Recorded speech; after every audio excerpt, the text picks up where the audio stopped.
अस्सलामुअलैकुम dear student, आज हमारा टॉपिक है ज्योमेट्रिक मीन। लास्ट टॉपिक में हमने डिस्कस किया था ज्योमेट्रिक प्रोग्रेशन को, उसी से आगे हम कंटिन्यू कर रहे हैं ज्योमेट्रिक मीन के बारे में। तो ज्योमेट्रिक मीन को हम लिखते हैं जीएम। इसमें हम लिख सकते हैं ए, बी और जीएम। इसका मतलब क्या है, ए और बी क्या है, फर्स्ट और लास्ट टर्म है। ए आपके पास फर्स्ट टर्म होगी और बी आपके पास लास्ट टर्म होगी।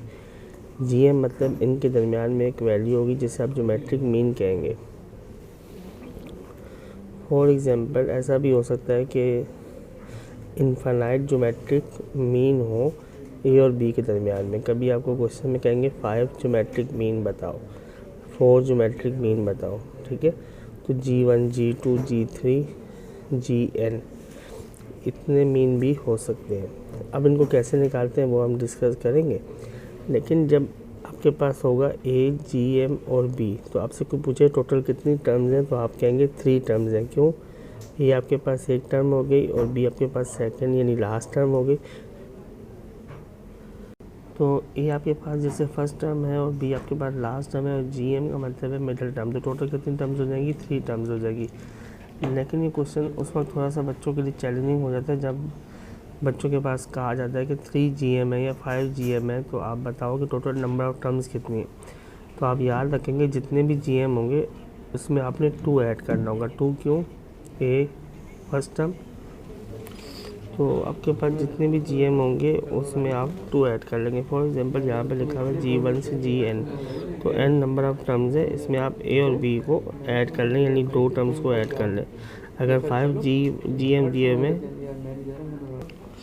तो आपके पास अगर 5 GM है तो आप क्या कहेंगे कि 5 + 2 ए और लास्ट टर्म भी इसमें ऐड हो जाती है, तो टोटल 7 टर्म्स हो जाएंगे। ये बड़ा इम्पोर्टेंट सवाल होता है।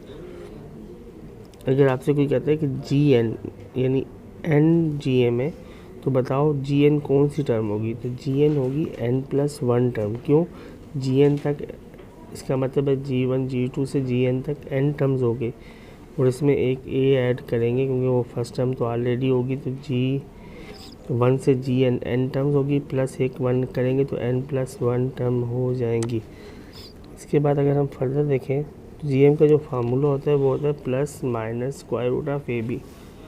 ए बी फर्स्ट और लास्ट टर्म है वो हमें पता है, और प्लस माइनस आता है और स्क्वायर रूट आता है। अब प्लस माइनस कभी कभी पॉजिटिव GM की बात होती है, कभी नेगेटिव GM की बात भी हो जाती है, और कभी क्वेश्चन में कुछ भी नहीं फाइंड करने के लिए बात करते हैं, कहते हैं कि सिंपल GM फाइंड करो, तो फिर हम प्लस माइनस लिखते हैं।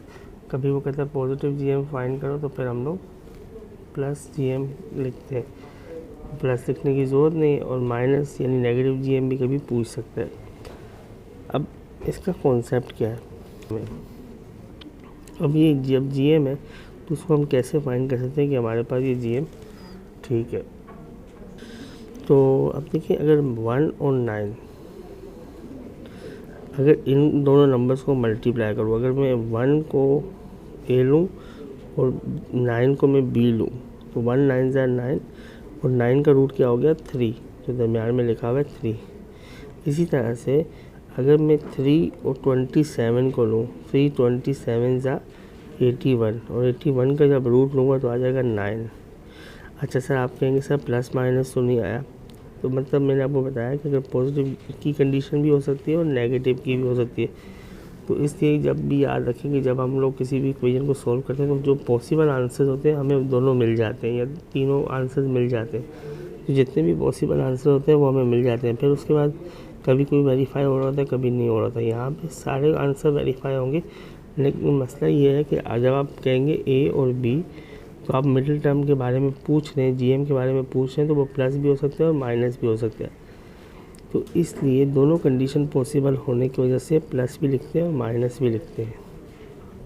अब हमारे पास जो क्वेश्चन है, एग्जांपल मैंने लिखी है, फाइंड GM बिटवीन 2 and 8। अगर जब GM फाइंड करना है तो GM का फार्मूला है, ए की वैल्यू 2 है और बी की वैल्यू यहाँ पे 8 है। तो GM का फार्मूला है +- ए बी। ए की वैल्यू 2, बी की वैल्यू 8, तो +- 4 आंसर आ जाएगा। ठीक है, बहुत सिंपल। 16 का रूट हो गया 4। इसी तरह से ऐसा क्वेश्चन भी हो सकता है कि लाजमी नहीं कि जी एम एक ही फाइंड करना हो, ऐसा भी कह सकते हैं कि फाइंड 3 GM बिटवीन 1 एंड 256। अब देखिए यहाँ पे ए की वैल्यू 1 है और बी की वैल्यू 256, तो इसके दरम्यान में 3 GM निकालना है। 3 GM का मतलब G1, G2 और G3। अब आपको पता है G1 असल में सेकंड टर्म होती है, जो सेकंड टर्म होती है AR के इक्वल। G2 आपके पास थर्ड टर्म होती है, वो मतलब AR स्क्वायर के इक्वल। तो अगर हमें A तो पता है, अगर हमें R पता चल जाए तो हम लोग डायरेक्टली आंसर निकाल सकते हैं। लेकिन R का फार्मूला क्या है? R का फार्मूला लिखने से पहले हम A और B देख लेते हैं। A की वैल्यू 1 और B की वैल्यू 256। R का फार्मूला होता है B/A 1/n+1। अब इसमें जो n है वो बहुत इंपॉर्टेंट है। आपने जितने GM निकालने हैं वो n की वैल्यू होगी। अब यहाँ पे लिखा हुआ है 3 GM, तो इसका मतलब n की वैल्यू 3 होगी। और B और A आपको पता है 256 और 1 है, तो आपने सिंपल यहाँ पे वैल्यूज़ को पुट करना है। जब आप वैल्यूज़ को पुट करेंगे 256, B की वैल्यू, A की वैल्यू 1, 1/3+1। 3 क्यों? n की वैल्यू 3 इसलिए क्योंकि 3 GM फाइंड करने। तो ये आपके पास आ जाएगा 256 की पावर 1/4, तो R की वैल्यू आ गई 4।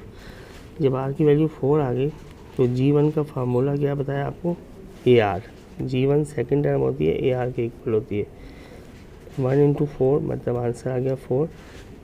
G2 का मतलब AR स्क्वायर, AR स्क्वायर का मतलब A की वैल्यू 1, R की वैल्यू 4 ऊपर स्क्वायर, तो ये बनेगा 16। और G3 का आंसर हो गया AR क्यूब मतलब 1 × 4 की पावर 3 यानी 64। तो आपके पास ये जो क्वेश्चन को सॉल्व करना है आपने, तो G1 और G2 और G3 तीनों आपके पास आंसर आ गए 4, 16 एंड 64। ये 3 GM थे जो आपने फाइंड करने थे।